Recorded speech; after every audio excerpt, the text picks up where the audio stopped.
Happy Sunday evening. I thought I would come on and do a share. I've had a lot going on in my mind and it's kind of going round and round my mind. So I thought I'd share it. Sometimes when you share things, you get clarity just by putting something out there.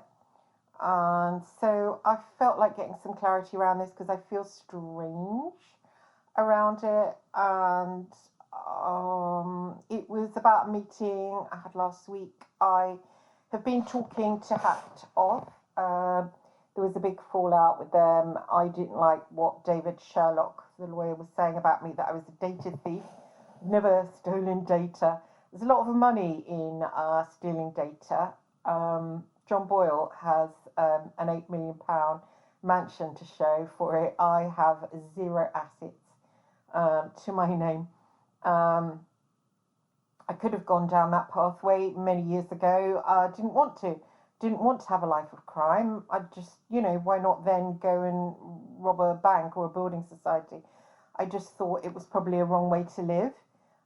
Being brought up a Catholic, we were taught, you burn in hell if you do wrong things. So I thought, well, I didn't want to, go that way. So I was working as a private investigator, and most people know my story. I was interested. I was a psychic, and we've been psychic since I was a kid. I grew up in a kids' home and was adopted for a little while.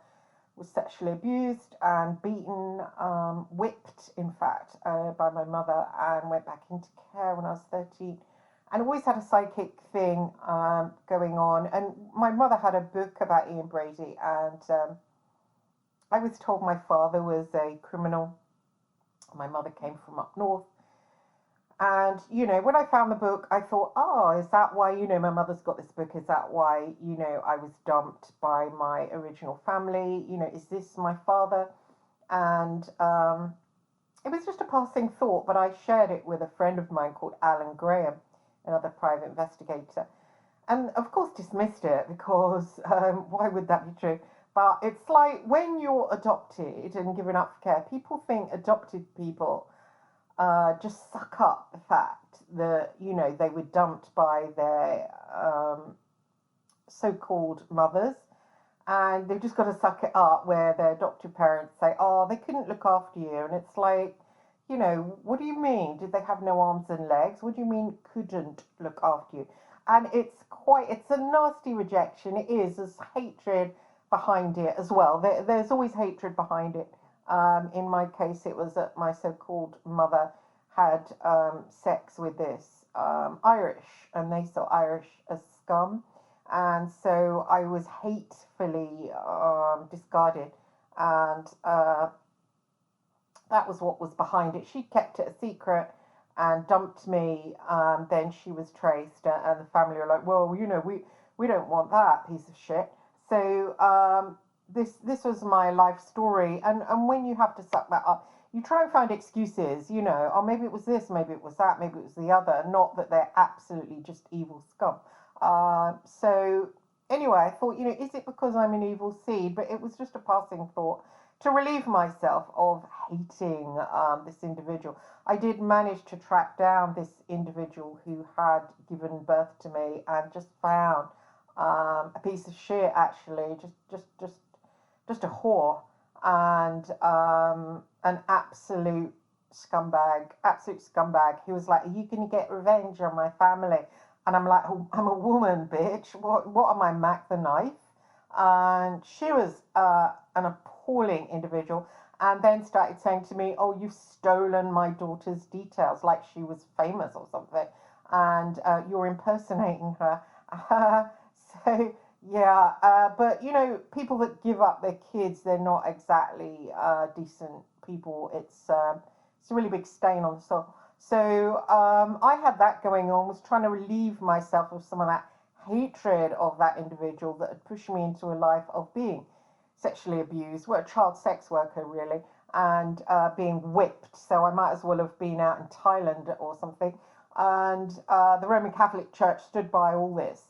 So anyway, I believed the Ian Brady after finding this book in my mother's bedroom that entities were involved in it, black magic entities, whatever, and it wasn't just Brady that committed the crime. So I began to write to him and got invited to see him very quickly, probably because I looked so young looking, even at the time I was 21, but looked a lot younger. So I got an invite straight away. And when I met him, because he's like an old guy that stinks of piss, I thought, oh, what am I doing? You know, so what if there was entities? I'm not going to sit here with someone who stinks of piss. And thought, you know, that was interesting, but I'll knock that on the head. And but it was too late. The Sunday People had written a story about it and came to get me. And Alan Graham said, "Oh, she thought that she was his daughter," and they wanted that story. And Phil Hall, who became my lover during the story, said, "You've got a choice. You can be some stupid slut who's obsessed with a serial killer, or you can be his daughter." And, you know, that passed for journalism back then. And actually, he rode high, became the editor of the News of the World, and brought in phone hacking. But nobody's ever mentioned Phil Hall. Seems they're scared of him. I don't know. What is it? Middle class, good family. Not allowed to come up against people like that. So never mind. I can name him. So then what happened? He took me off to south of France. I didn't get paid for the story. That's in my book, legalized, published by Hodder and Stoughton. Wasn't paid for it. Alan Graham was paid for my story for dishing me up. So hope you enjoyed spending. But actually, I think money connected to the Morse case probably brings you very, very, very, very, very bad luck every last penny. So I'm thinking you didn't enjoy the money. So I became lovers, if you can call it that, with Phil Hall, and he kind of brought me into journalism and taught me how to file copy. And I've been trained as a private investigator since the kids' home. Didn't want to do it, but my mother made sure that I didn't get my qualification. She beat me. She was jealous of me because her husband was sexually attracted to me, even though I was a child. She took it out on me, so she made sure I didn't get my qualifications. And so there I was and was offered that, so did the private eye work. But when I met Phil, even though he ruined my life, plastering me over the front pages that I was the blood child of a child killer, and that was pretty horrific. I followed him into the world of journalism. He taught me how to file copy. I thought I want to be a journalist because I wanted to be a writer. I wanted to write about things. I wanted to be a good journalist. I wanted to be someone that brought enlightenment to people. I had as a hero the Irish girl who works out in Palestine, Veronica Gear. No, not her. Oh God, not her. Is it Orla Guerin, the one who does the work out in Palestine, and so I thought maybe I've got a chance to do something good with my life after all, even though my marriage prospects were screwed up. So I entered the only newspapers were going with the Sunday Mirror, News of the World. So I started working for both as a freelance investigator, and started off by like tracing people for them. Then they started, you know, to say, oh, we're stuck on this story. How do we stand it up? How do we prove it? How do we go from a tip to proving it? And so I would tell them how to do that, you know. And then I was having treatment for my child sexual abuse. I had a problem with disassociation. I had a problem with, I felt like I had two sides to me. One was repressed, the other was more outgoing, the adoptive self and the accepted self. And of course, I had the two names to deal with as well. And I was struggling with that really badly. I was struggling. I couldn't be sexual with boys I went out with. And I found myself only to be able to be sexual with certain men. And it was weird. One of my ex-bosses, John Boyle, I was able to be sexual with him. And it was strange. I could be sexual with a Catholic priest. I went out with one, and yes, he was still a Catholic priest. So I had a weird problem around my sexuality, and I still don't know what that is, despite spending literally six figures on therapy. But never mind, I'm old now, so it doesn't matter. And clearly, my adoptive father and the beatings after screwed it up to such a point. I don't know what happened to it, but despite years and years of paying a lot of money to therapists, none of them managed to find out. So I was in a bad way. I didn't really mix with people very well. I had post-traumatic stress disorder from my childhood. My brother had beaten me, made me perform stripteases each night, age 7. And I was in a bad way. I didn't mix with other people. I just isolated. It was like COVID-19 for me every day, every year. And when I came across these people at the Sunday Mirror, they started asking, to hang out with me. They invited me out, and I was really shocked. I was excited. I thought that I'd arrived in some kind of way. I thought this had made up for the past.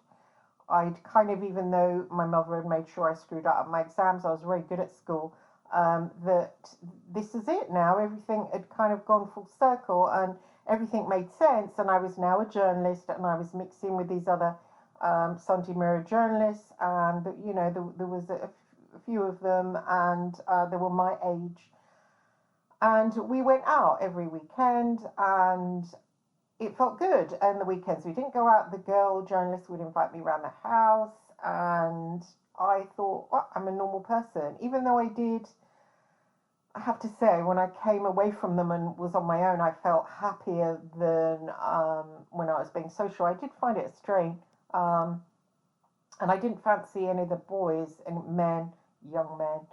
I still had a problem with my sexuality. I again had another relationship with a Catholic priest, and I was able to do it with him. So I don't know what was wrong with me. So that went on, and then I went in the Priory to again try and find out what was wrong with my sexuality, and I started having different kinds of treatment. In the end, I had EMDR, but that was not at first. I had some other stuff. I had some psychoanalysis. I had loads of stuff, and of course I'd done promotherapy in LA, and before that I'd had other therapy. What was that? That was hypnotherapy, and so I'd been through all of the possible therapies you could ever have ever.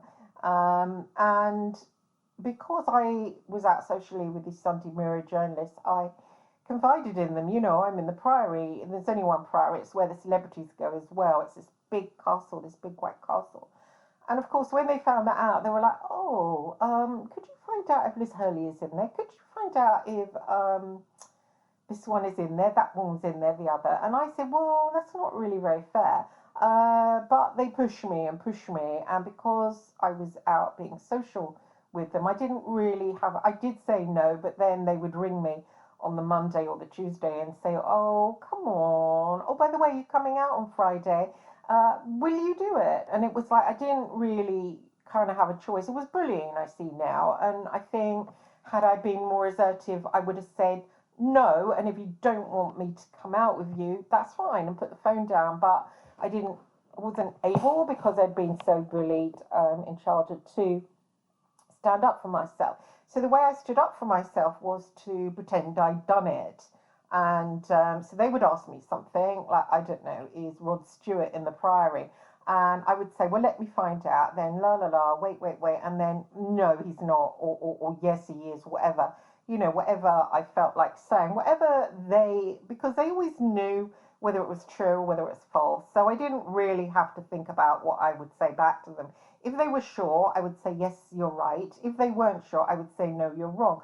And so it went on like that. And then they started asking me to check if this one and that one was pregnant. And, or why don't you just ring the GP and ask, is this one or that one pregnant? And I started to think, well, hang on. this is cheeky to ask me to do. Why don't you do it yourself? They knew how to do it, to ring up and say, oh, was my pregnancy test positive or whatever? They're not retarded, and it's not private detective work. So they knew, but they just wanted me to do it. And I thought, I'm not going to do that.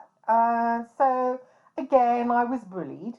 And so I thought, well, okay, I'll pretend to do it. So I was like, yeah, I'll do that then. And but yet didn't do it. So if they were sure, I would say yeah, and if they weren't sure, I would say no. And I suppose it went on longer than I thought it had gone on. I suppose time kind of goes past, and rumours spread round everywhere. And I remember going out to dinner with some of them, and one of them saying to me over dinner when there was loads of different people. I think there was even a police officer at this lunch, and she said, "Oh, isn't it great that you can spy on people's GP?" And I thought, if I really did that, then I'd be in so deep shit right now. But when it came to Graham Johnson was one of these Brat Pack and of the Sunday Mirror. And of course, they all gossiped this about me. And when he formed Hacked Off, he was like, oh, Christine is the new Mulcair, but, with GPs. She'd been ringing GPs, but I hadn't. And the kind of bullying with the Sunday Mirror crew, and actually with some of the news of the world, they all mix with each other. Once gossip goes around about you, it goes around everywhere. And so it went on until one of them found out that I'd been in the papers over being the blood daughter of Ian Brady. And they said, oh, we just, somebody told us. And they kind of dropped me and they didn't hang out with me socially, which gave me the strength then to tell them to piss off. Some of them did push me, and I started to sort of, when I knew they knew, I would kind of say, no, that's not true. And I tried to get my revenge on them for just kind of treating me like shit, for digging around and finding out gossip about me, for just, in a way that somebody who had normal reactions wouldn't ever have done, because people that have normal reactions, they just set up boundaries, and they would say, no, actually, I don't want to do that, rather than carry out some kind of farce. And it's weird because I thought at the time, is this ever going to rebound on me? And I thought, well, no, there's no way it can rebound on me. But it has, because Graham, one of the Brat Pack or whatever, has just got this massive bee in his bonnet. And he said he brought me out last week to meet the BBC. And the BBC woman was sitting there. And he announced over dinner, oh, Christine got celebrities' medical records. And she used to ring GPs. And I'm like, but I didn't. And you could see the BBC girl didn't believe him. And she said to me over dinner, as I was chewing actually, what's it like to have lived off crime?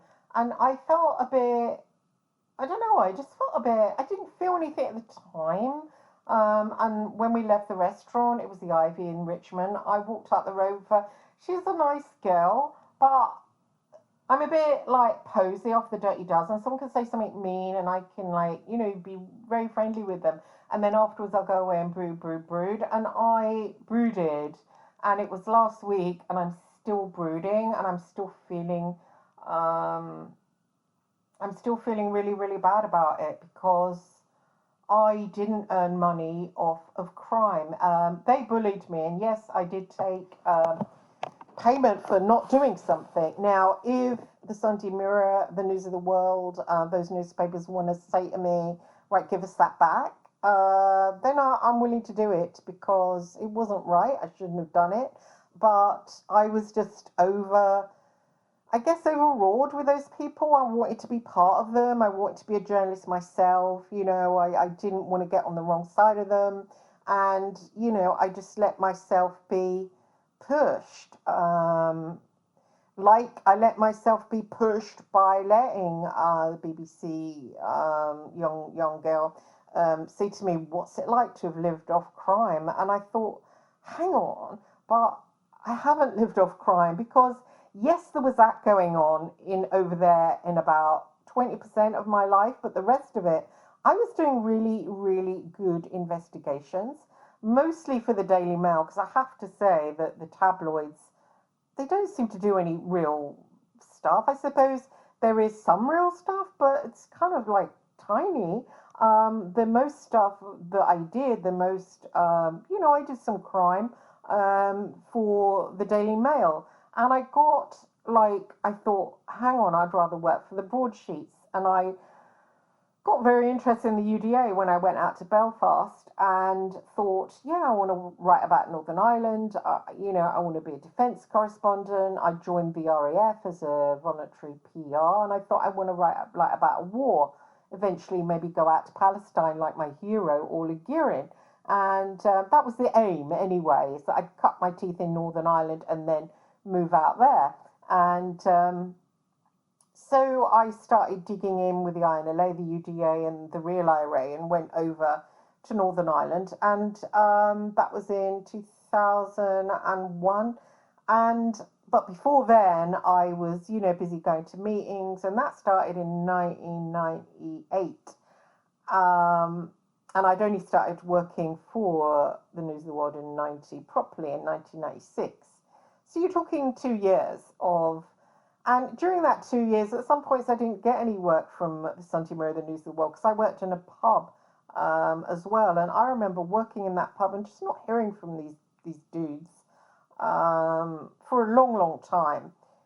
And I just wanted to get away from them. And in 2001, I did, and I moved to Belfast. And I got my bylines on many stories in the Sunday Times. I worked very, very hard. I'd always worked hard all of my life, because I didn't really bother with friends. I wasn't good at it, and I'd always just worked. That was all I had in life. So didn't have a sex life, so didn't have a love life, didn't have friends.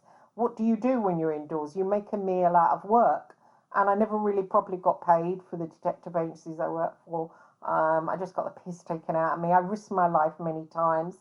And when I worked for the News of the World, I risked my life. They used to make me go and sit in cars with rapist taxi drivers, go on knock on doors of triads, and eventually I ended up with more post-traumatic stress disorder, and I started going out with a boy called Paul, and he went down to the Old Rose and threatened Greg Miskew.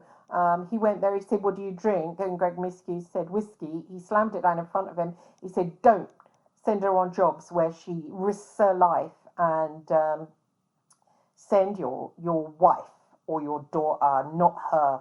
And he poked him in the face.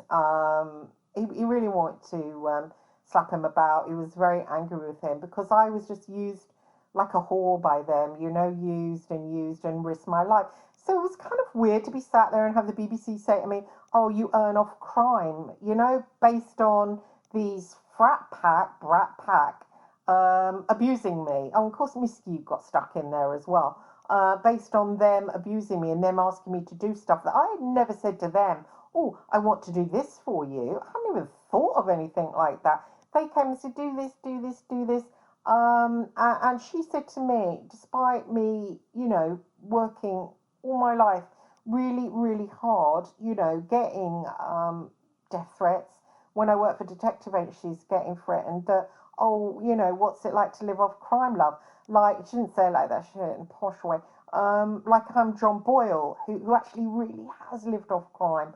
I haven't lived off crime, and I ended up in a rented place with black mold everywhere, that I've got respiratory problems, and a car that doesn't work. John Boyle lives in a £10 million mansion because he did live off crime. People that live off crime, they normally do well. And she said to me, what's it like to live off crime? And I said, well, I'm a loser. And then later on, there's a man, a journalist connected with Hacked Off. He wants to write a book on my life. And I said, I'm bothered about it. I kind of wouldn't mind my byline on it too. It's my story. And he went on to say, well, people, when they read it, they'll probably think you're the devil incarnate. And I thought, but, where's the kids I killed? For God, why am I the devil incarnate? I didn't really do anything. And And then he said, oh, well, I suppose people might think that you're a loser and you've said that about yourself. And I thought, well, how, what? People are going to sit there and judge me and say, oh, look at her, stupid, sad bitch. She lives in a mold-covered rented apartment. I mean, are they going to see that? I'm a loser? I mean, are they such winners? I don't know. It's like, surely it's how honest you've been. And I hope that I've been honest. I've tried to be honest most of my life. I've tried to be honest. I guess, but it's hard if you're like, if you've been bullied when you're a child, sometimes if you meet very thrusting, confident people, like Phil Hall, you know, oh, you're going to be some stupid slut obsessed with a serial killer, or are you going to be his daughter? I mean, I should have said at that point, well, no, I think it's entities, and that's why he killed, and that's my viewpoint. But I thought, you know, that's what middle class people say, not people like me. I'm just trash. So I said, like, you choose, you know. They wanted the daughter stuff because it was, you know, big. Did I ever get compensation for that? It ruined my life, ruined my chances of marriage, just, you know, ruined obviously my friendships with the Sunday Mirror crowd. It haunted me. It still haunts me, really. Sometimes people bring it up, and it makes me, you know, it makes me very sad. You know, it makes me sad as well to think that I could be that much of a victim to someone that comes along and just because they're middle class, I let them do that to my life. And he's never paid for that. Phil Hall's never paid for that. He doesn't get a BBC girl saying to him, what's it like to have lived off crime? And I didn't get paid for that story. I didn't get paid for anything, any connection. I wrote a book back in 1995 about Brady. Didn't make any money. Hodder and Stoughton, that book, that made me some money, not very much. But that was about my life. And In for the Kill didn't make anything, not one penny. I've never made money out of crime. I've never made money out of badness. Yes, I did take a bit of money off the Sunday Mirror and the News of the World for something I didn't do, but that's not earning off crime. That's not earning off crime. It's not. And especially as I'd worked very hard, it made me feel really bad. And it made me think, hang on, what is the word for I want for it? Not unjustified. Is it unjustified? Not justified. It feels, what's the word I want? Fucking unfair is how it feels. It feels fucking unfair. Because here it is now again, a middle class person telling me, working class person, that I'm, you know, oh, do you live off crime? And you know how people are going to think I'm the devil incarnate when it comes out, when it all comes out. But what have I actually done? Sorry, mustn't lose my temper. And it's so I said, well, hang on. The most I did was, you know, if somebody asked me, and they did hassle me whenever anybody, but not all the time. There was loads of things that they would, oh, stand up this story, stand up this story. And I said, I can remember a story with Keith Richards, the Rolling Stones, when he got sick in the Caribbean and nobody knew why. And they said to him, well, you find out why. And I thought, well, you find out why. How am I supposed to find out why more than you find out why? Private detectives don't do that. I mean, it's a journalistic thing. So how would they know more than me, if you know what I mean? But anyway, they asked me. So I thought, well, I know, I'll just phone the bloody relatives. So I rang his wife and said, oh, hi. And I spoke to her as one of the Rolling Stones. It's not funny, I suppose. One of the Rolling Stone kids. And I said, oh, hi, it's Julianne or something like that. How's Uncle? And she was like, oh, a coconut fell on his head. And I'm like, oh. And she goes, you're not Julianne, are you? And I'm like, oh, no, I'm not. I'm sorry, I'm a reporter. And anyway, I shared this over dinner with the BBC, and Graham Johnson was there, hacked off another. And suddenly, Graham said to me, and the BBC girl, both at once, that's criminal, that's criminal. And I'm like, oh, so apparently what I did just then was criminal. And then that was when she said to me, what's it like to live off crime? But, you know, I remember watching Defense of the Realm when I was younger. And, you know, during Defense of the Realm, Gabrielle Byrne got in a cab with somebody and he was saying, oh, I'm the postman. And the woman was telling him the whole story. And she turned around, she goes, you're not the postman, are you? And he goes, no, sorry. So it's exactly actually the same. But did he get arrested? No, he didn't. So it just made me feel really weird. And I came home and I thought, well, if I have done something illegal there, and perhaps on other occasions something similar, surely that then I should go to the police and say, right, I've been told I've done something, it's a crime, arrest me, rather than let, the BBC interview me, which I agreed to be interviewed by them, and then say it, like confront me with it on the screen, and I don't know, what do I do? Do I blush and say, oh, and then presumably she will say that question again, what's it like to live off crime? What will I say? Well, I haven't done very well then, have I, in my mould-coloured, rented shithole? I mean, if I was going to live off crime, I'd do it properly. I'd do the whole Chris Berry D thing. I've met 2 serial killers. I'd write about them and milk and milk and milk if I was going to live off crime. I choose not to because I believe in God, and I believe God does give good luck, bad luck, good luck, bad luck, and you're supposed to be good. I do think I've been tested a lot by God, but I do think eventually God will come through for me. And I think had I have lived off crime, I wouldn't ever have that hope in my heart, and I've got that hope in my heart that I won't die here, because I have been good. I think I've been good. Maybe I haven't been good, but then it went round my head about what this journalist said. People are going to think you're the devil incarnate, and I think, that's why I'm doing this podcast, because am I actually really evil and I don't know about it? And I just thought, maybe people can comment below. I'm sure there are people that say really nasty things below. But, if I am evil, I'd like to know about it. I'd like to do something about it. I know I did write to the serial killer, Kenneth Bianchi. I did feel sexually attracted to him. I mean, that can't be not evil. I suppose that must be evil. So guilty there. I don't think I'm like some kind of angel-hearted person. I do probably think I have a dark side for sure. I watched American Horror series, I fancied that guy Evan Peters, in all of the in the episode 1, episode 2, episode 3, and he was a really dark character. I suppose I do find that. I did have sex with a Catholic priest, but then I look at my sexuality and think to myself, that isn't organic. That came from that my father and my brother and my mother.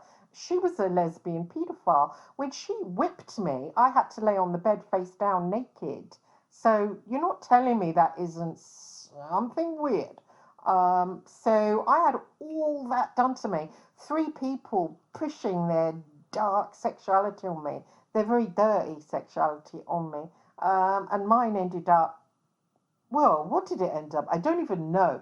I can't even examine it. And I have tried through the Priory and many places to get that knot undone so I could get better, so I could get married. It's too late now.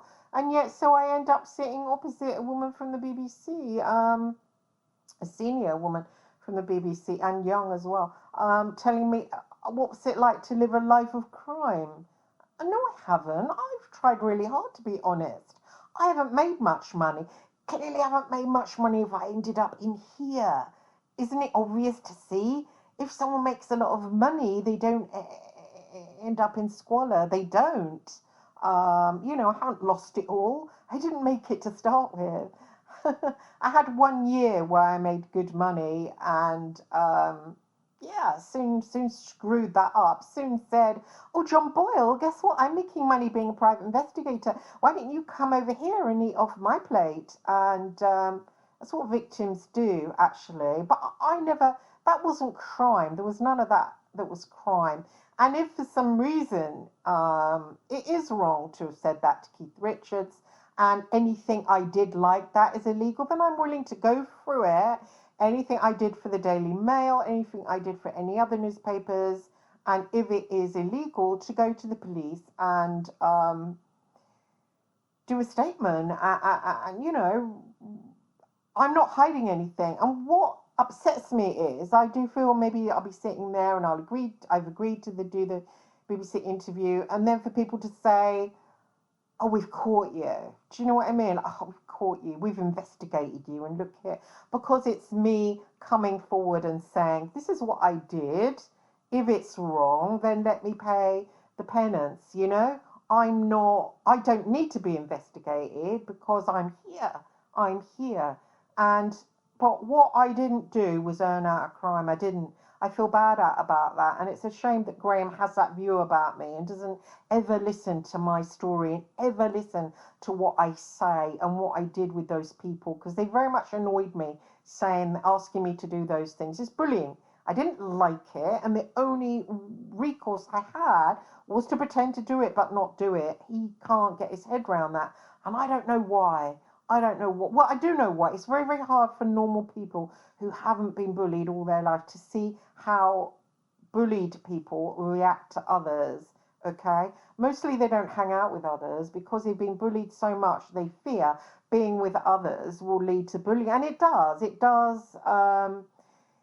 does actually. I had an interaction with a girl today. She sent me a text asking me questions about books on magic. I responded something, and she said something really snarky to me, and she made out I wasn't very helpful. To her, with these books, and it brought me down, it brought me crashing down. And any other person would have said, don't speak to me like that, show me some respect, or don't speak to me at all. And instead of saying that, I felt shitty all day. And then when it came to 9 o'clock, I texted her and said, you don't have to speak to me if you don't want to. And she probably would have got that and went, what does that mean? And when there's people that can't stand up for themselves, and people like Graham don't really understand. They don't understand that, having never lived like that. They don't understand how bully victims work and how they have to work, because they can't, they can't stand up for themselves. So what you do, you end up getting shit on. And so you kind of, when you manage to swim through the pile of shit and sort of pull your face through, your face pokes through, then you sort of say things, and they're kind of inane things. And you can't, you can't get your own back on people. You do silly, stupid things, like get a reputation as someone who's willing to make certain phone calls when I most certainly wasn't. And I knew I had that reputation. I knew they gossiped about me. And it actually, bizarrely, made me feel powerful. It did. It made me feel powerful over them, because I thought, you arseholes, you think I'm doing something, but I'm not doing it. How stupid are you? You think you're great. You think you're up and coming journalist, and you think I'm a turd on the outside, and oh, you're not actually a journalist, Chris. But you know what? I can lie to you and you suck it up. You're that stupid. And that's how I felt. That was me getting my power. That's how bully victims get their power back. And like they're sitting there, the BBC woman, and her saying, oh, you weren't for a life of crime. Yeah, I should have said, actually, that's really offensive. But I couldn't, couldn't say it, so I felt shitty. I felt shitty because it's not true. If it was true, if it was true, I'd say, well, I don't know, yeah, or I haven't done very well out of it, have I? Or something, I don't know, to that effect. But I really tried in my life to not earn bad money. When I was working for the papers, I should have bought a house, but I didn't, because I thought, I don't want to buy a house out of their money, the newspaper, because they're dirty. All of them are dirty. And I thought a house built on that will be dirty. So I never did. When I stopped working for them, then I bought a house, but then lost it again because I couldn't pay for it.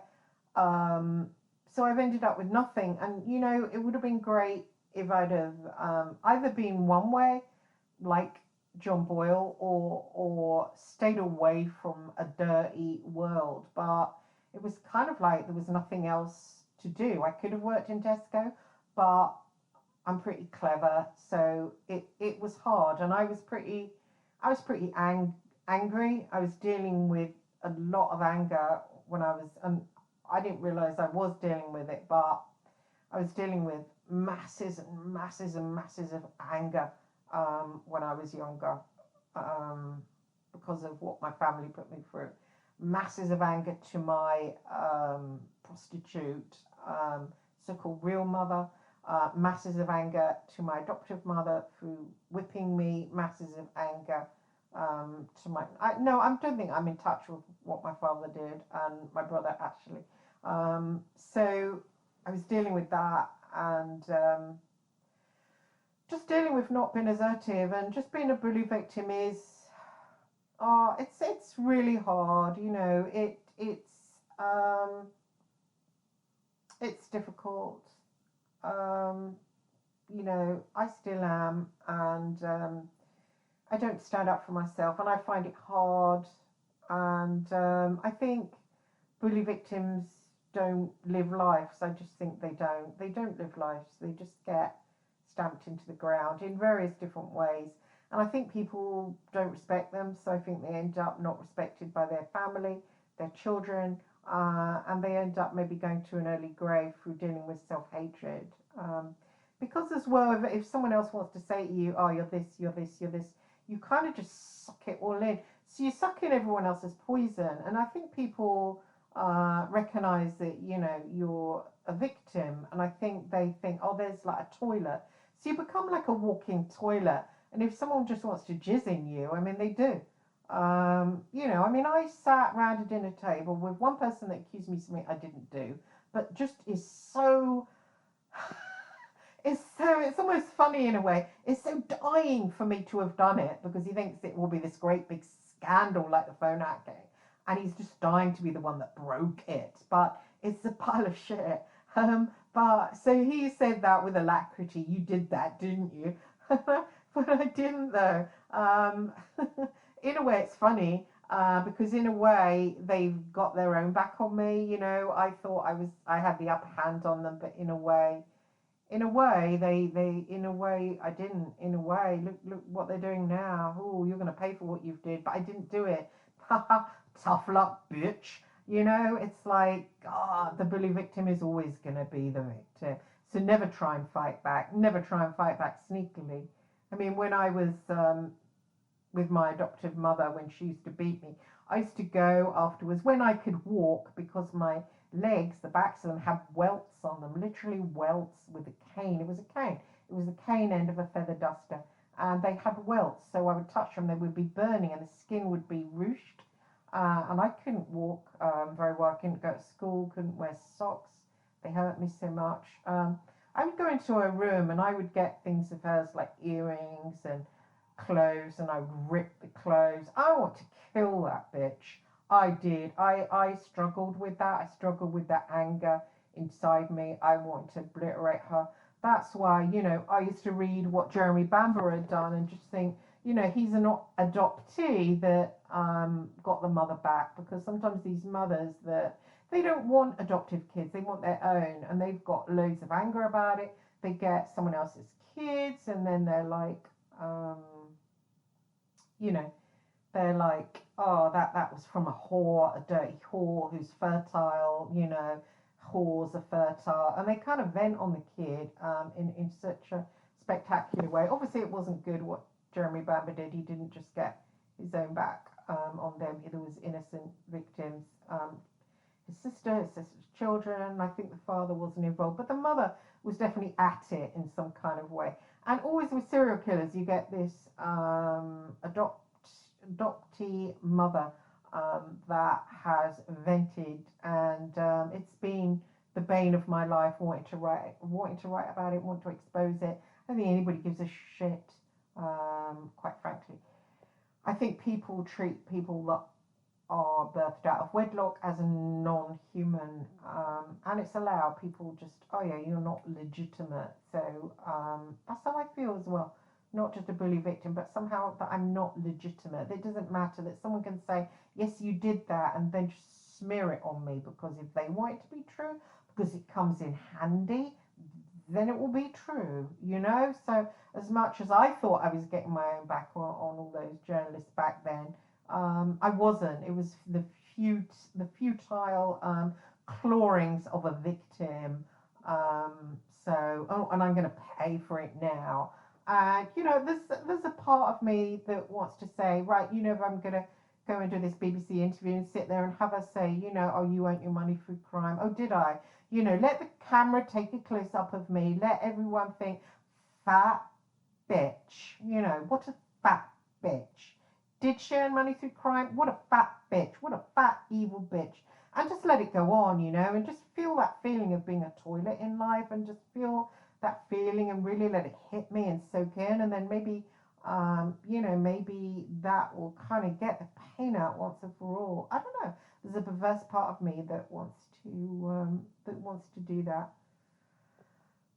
So that was interesting. So, I did find myself when I was there, I know they're interested in the princes. I talked about Prince Harry, how I had met up with his bodyguard back when he was younger and, got some clarity about royal stories from this person because I was not dating, I was hanging out with this guy who was part of this unit that was operating in Belfast as assassins, actually. It was a really weird unit of the British Army, and one of them wrote a book. That's how I met him. He rubbed shoulders with the News of the World. I was very interested in the IRA, so I hung out with him, interested in the whole of Northern Ireland, really, not just the IRA. And I don't know why. I think because I think dark magic has gone on there. The Omar bomb, that kind of thing. There's entities involved there. Not just for any reason. I always wanted to expose evil. Haven't done it. Never mind. Evidently I'm a loser and the devil incarnate and really evil and earn off crime and all these things, but not a writer. Can't even tell my own story. Graham Johnson wants me to help with a book, but apparently it's got to have someone else's name on, even though I can write because I've written two. It's weird, isn't it? But once you're a toilet in life, you're a toilet. There's not much you can do about it. So I spoke to the BBC woman about how I'd liaise with the other people of this assassination unit, and some of them were guarding Harry at the time, and they leaked stuff to me. I'd told Clive asked me, is this true, that true? And I said that, and that wasn't brought up. That wasn't counted as, that's a story you can tell, Christine. It was just like, the toilet's told a story. She's even, spilled out this, but the toilet doesn't know that it's a valuable story. So it's helped me sharing. I do feel really sad.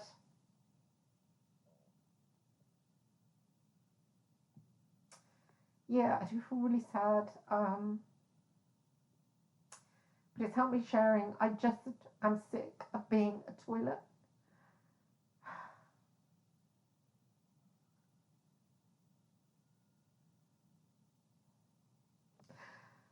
Yeah, so apparently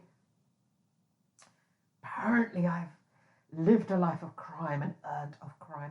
Apparently, I'm a loser. Apparently, everyone is going to hate me. So I'm just going to carry on being a toilet. So I'm waiting for the hate to come. So that's going to come. Apparently, people are going to hate me. There we are. Because apparently people hate criminals. Apparently I'm a criminal. Apparently I'm going to go to prison.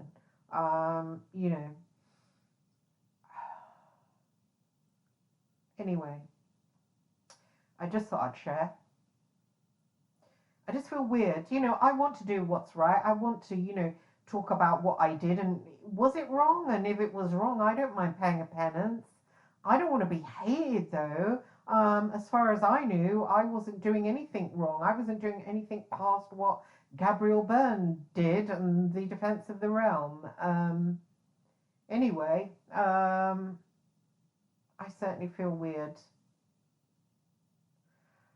So I just want to share that. I do feel like weird. I do feel that I'm someone that people smear shit on. I do feel that somebody said to me once, it was Louise Clark, who has masses and masses of wisdom, that girl. She said to me about spiritual targeting. She said, when you're spiritually targeted, don't get angry ever. Always be humble. I don't think I've been angry in this talk. I've tried to be humble. I think I've tried to get to it. And she also said, gosh, I forgot my point. It was about having poo smeared on you. Yeah, she said, when I had trouble with the women at the school gates, and they were gossiping about me. They were, oh gosh, just again that kind of thing, you know. Oh, she writes the serial killer. She's like crazy. She's this. She's a, perhaps it's deserved. You know, you can look and say, well, perhaps it's deserved. I was writing to Kenneth Bianchi, but I was wanting to write about how adoption had impacted on his life. Was there entities involved? I wasn't doing, you know, okay, yes, I was attracted to the good side of him.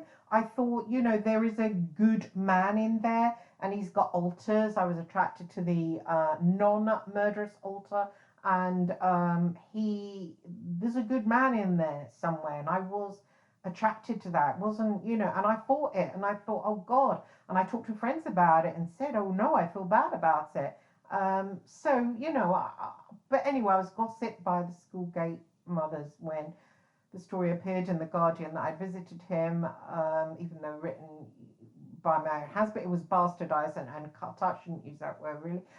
It was cut up, put in reader's experience, and again, get shit, you know, a toilet from Merope Mills of the Guardian, and I don't know what is it about that. I mean, I was interviewing him. I was supposed to go out to America to interview him, get paid for it. Okay, they paid for the ticket. Nick Davies from the Guardian, because I helped him with his book, whatever hack or whatever.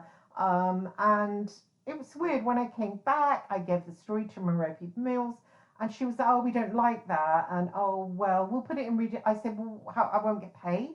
And she said, "Well, we'll put it in reader's experience," and she cut it up in such a way. There it is online. Oh, I made friends with a serial killer. It doesn't say I'm a journalist. It doesn't say I was writing a book. None of that. It just looks like I've gone to see him with cakes. Like, oh, here you are. Are you a serial killer? Well, I just want to meet you, and here's a cake, and I'll come back and see you next year. I mean, it's just ridiculous. But she did that to me because I'm a toilet. Do you see? It's like once you're a toilet, you're a toilet, and people are going to treat you like a toilet. There's no getting away from it. So Merope Mills treating me like a toilet. I hashtag her in this to make sure. I'll send her it as well to make sure. Mark out as well where I've mentioned her. Because she won't take that offline. I've asked her, I said, look, I've got a child. It looks bad and it's not true. But again, she won't. The same with the Independent, you know, some certain things in there. Again, they apologise the next day. But when you see it online, there's not the apology there. This is so once you're a toilet, you get treated like it. And looking back, Louise Clark said about the woman at the school gate, man, I was gossiped about. You know, they ended up, you know, taking out on my son. He got left out of parties, and still as a teenager, he's left out by those absolute bitches who get off on hurting kids. They do. They get off on hurting kids. For some reason, don't know why, no idea. And they kept it going. Yeah, maybe they just don't feel they've got power in life, and they think, oh, now I'm a mother, I can hurt that kid over there and that kid over there because I can have grand parties. I'll leave that kid out over there and just vent on them, and that will make me feel powerful. I don't know. Clearly that's how it is. And she said to me, Louise Clark said to me, she said they project their ugly onto you. And I thought about it. I thought to myself, is Louise being mean to me? But she wasn't, and it was true, and it's true to this day. When you're a toilet, when you're like a bully victim, people project their ugly onto you. Like we've all got evil in us in various different ways. I mean, I suppose I shouldn't have fancied Bianchi, even his good side. You know, I suppose I shouldn't have lied to Keith Richards' wife. I shouldn't have lied to Cliff Richards' cleaner. You know, is that evil? I certainly had a lot of hate and anger in me, and I think during my life maybe hate and anger has played a part, because I haven't ever got rid of it, and I've tried to get rid of it, but it's been there. And so I'm sure people that maybe I've argued with, people that maybe I've interacted with, I've maybe, you know, hurt people over my lifetime because of hate and anger. And so I'm sure I've got just as much darkness, but no more. No more than the next person. Maybe I enjoyed American horror stories on Netflix more than the next person. Maybe, but not that much really. But I can sort of, think about, demons, they seem quite nice in a certain way. And, but I don't like Lucifer. I don't like, I appreciate Yahweh. I don't like Lucifer. I don't like, the world and how it crushes the poor, how the rich and the elite and how the rest of us get treated like we're not human, and people suffering in Africa and any human suffering. I don't like human suffering. So I don't think I'm like dark-hearted in any way. And if I ever made money, I would make sure I help people in some kind of way. I wouldn't live in a big grand house. I'd just get a medium one and help people in some kind of way. So I don't like to think I'm one of those Luciferian people. For sure, no. And it's strange that when you've been a victim like that, when you've been a toilet, that people do, they don't. Sometimes you get a lot of people that don't own their darkness. For instance, my mother, she was whipping a child. She was making a child that wasn't her child undress Mara Hindi style and whip with a stick, like whip with a stick. Literally, she went up and down my legs, up and down. Still to this day, I haven't gotten over it. I still, whenever I'm arguing with a woman, the backs of my legs will start to sting. So it's lasted my entire life. I mean, I'm older now. I'm going to die with that. She did that to me. And my mother, the adoptee, went through her life never owning any darkness, and her friends, hey Maria and Rita, they were like, oh, she's a lovely woman, and I'm evil, and the evil daughter. And again, if you've had that, my mother said I was evil, I was evil, I was evil. And then, when I sent letters to Ian Brady, it was, look what she's doing, the evil, so in a way I played up to it, because I thought, yeah, look at me, I'm right, like, so serial killer, I'm so evil and goth. And you can't, it's a relief to sort of say, yeah, and you please other people by, if you want me to be evil, I'll be evil, I'll play the part of the evil person.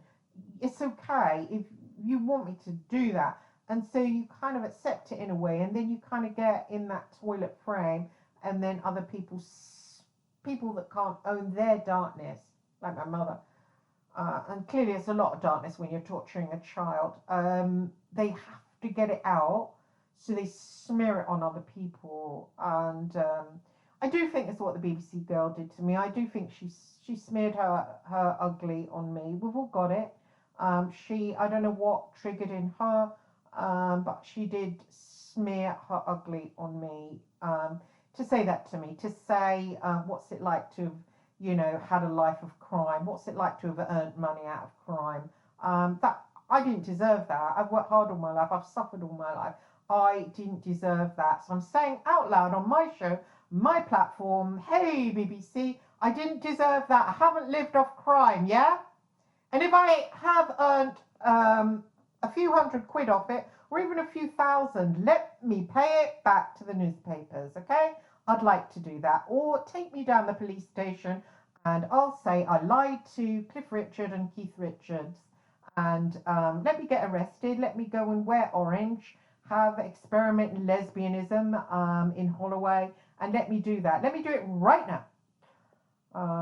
Because I don't want to be bad. But one thing I'm not going to do, I'm not going to be anybody's ugly. I'm not going to be a shit receptacle anymore. The other journalists saying, oh, people are going to think you're the devil incarnate. People are going to think you're a loser. Well, why are they going to think you're the devil incarnate? You're a conservative. What about things that conservatives do that to poor people? What about you owning your devil incarnate,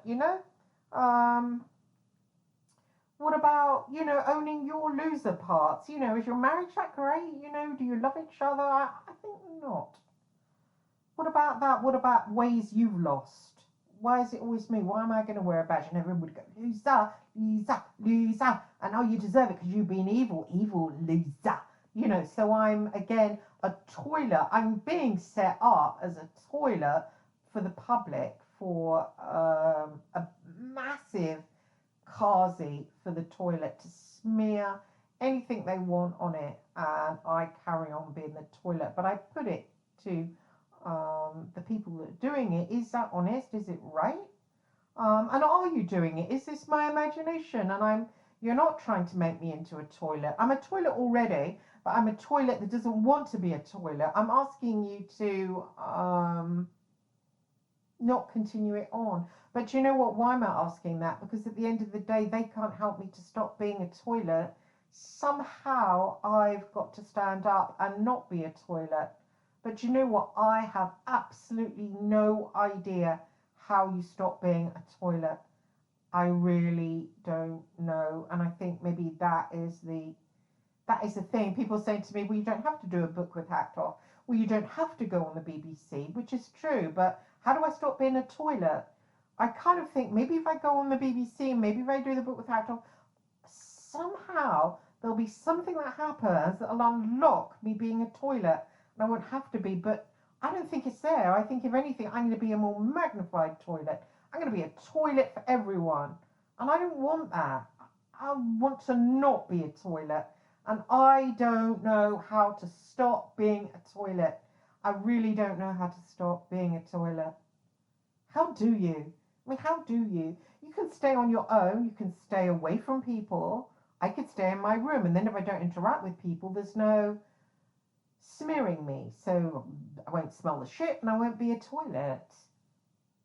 But then I'll have to remain completely on my own. So then how do you support yourself? How do you get by? You have to interact with other people. You have to have hope to maybe have more than what I've got right now, which is breathing in mold, which is really bad for me. My chest is bad all the time. It's horrible. My son hasn't even got a proper bed. We haven't been on holiday in many, many decades. It's hard living this way. So I probably die this way, but I want to have hope.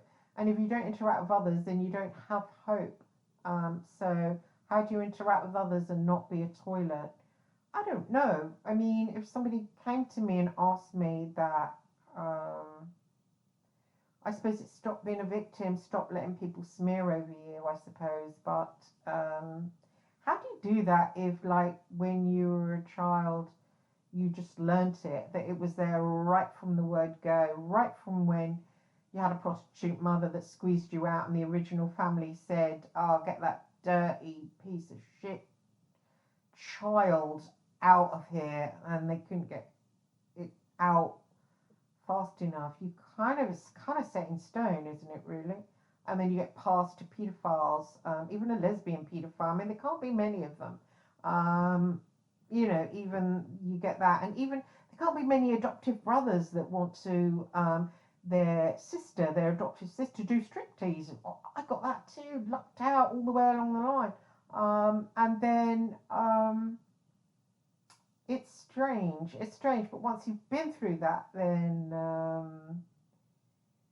it's hard, because you're more or less formed into a toilet shape. You're formed into it, and it's like the shit on it is encrusted. How can you get back to being a human being? So anyway, I'm going to leave it here because I haven't got any antidote or an answer. I don't even feel sad. I don't feel anything.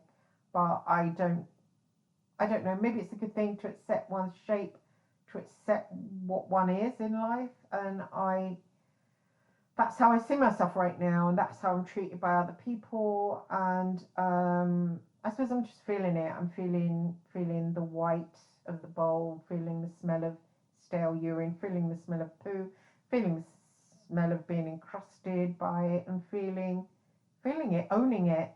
I'm a toilet.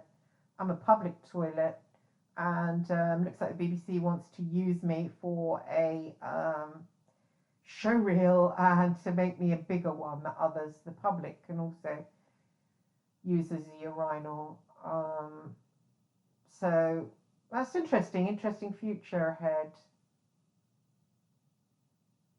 Yeah, thanks for listening.